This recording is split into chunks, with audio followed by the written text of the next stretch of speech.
Hey everyone, I want to ask the question today, is the TSP about to get Rothified? What do I mean by that? Well, there's legislation working its way through the system called the Secure Act. We're in version 2.0 of this bill. It has been passed by the House of Representatives as of the end of March 2022, and it just needs to be approved by the Senate and signed off by the President to become law. Now in this bill, there's sweeping changes to retirement plans. There's a lot of stuff in here. What I want to talk about today is how it's going to impact your TSP account, in particularly with catch-up contributions and the changes it's going to make to those contributions. So what is a catch-up contribution? Well, the IRS allows participants over the age of 50 to make additional contributions to their employer retirement plans above the normal limits, so above the $20,500 for 2022. This amount is $6,500 per year that employees over the age 50 can contribute above that normal limit. The purpose is, you figure you're getting closer to retirement, you may need to catch up, you may want to catch up, likely you're in peak earning years, able to make larger contributions toward this type of account. Therefore, this provision allows you to do so to a tax-advantaged account such as TSP 401k, where you contribute to a traditional or a Roth option, which provides further tax benefits down the road.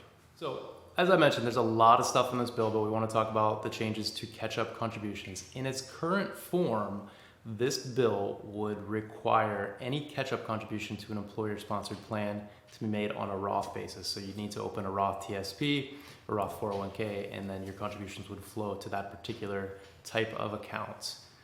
Presumably, this is a move to raise tax revenue that ordinarily would not be collected as soon, right? Because Roth money goes in after tax, you're paying up front, versus traditional or tax-deferred options where you take a deduction, then you pay when the money comes out of that account. Interesting enough, the bill also includes what seems completely random to me, a provision for employees age 62, 63, and 64 to make further catch-up contributions. Their limit is increased to $10,000 per year for those 3 years.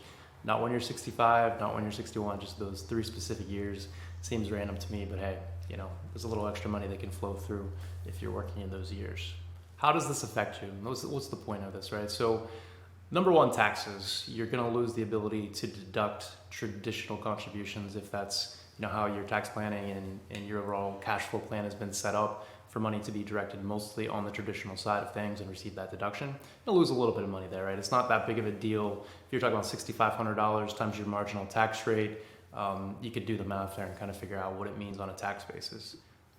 One of the bigger issues, the more interesting aspect of this from a strategy standpoint, is the 5-year rule and how that plays out. Now, as we know, Roth 401ks, Roth IRAs, Roth TSPs all carry a 5-year holding requirement. So it's mandatory that you have these accounts open for 5 years so that the withdrawals can come out tax-free, right? So they're qualified as being tax-free. If you don't have the account open for that 5-year period, it's not the end of the world, but the earnings on any contributions that you've made would not be tax-free. They just come out as taxable in that circumstance. Okay, so a few important points to remember. As I just mentioned, this applies to earnings, not to contributions in the account. Secondly, there's an order of preference when we're talking about distributions from a Roth account. The IRS deems contributions to come out first, Roth conversions to come out second, and then finally earnings to come out last. This can buy you a little bit of time if you're coming up against the 5-year limit, when we're talking about earnings coming out last. And lastly, it's a calendar year basis. When we're looking at counting towards the 5-year rule, it's not an actual date. So if you open the account later in the year, you still get the January 1st start date. So that can help out a little bit as well. So why does any of this matter? I mean, it's really about creating a good plan, creating flexibility so you have choices in the future. If you're close to retirement, you think you're within that 5-year window, you're worried about making contributions to a Roth and not being able to satisfy that for qualified withdrawals, I think the order of preference will help. So earnings actually come out last and contributions aren't really a factor there. You're just not getting a tax deduction. But what I would do and what we're recommending for clients is to open a Roth TSP and a Roth IRA now. Just do it now. Just have it out of the way. The clock starts working towards satisfying that 5-year time limit.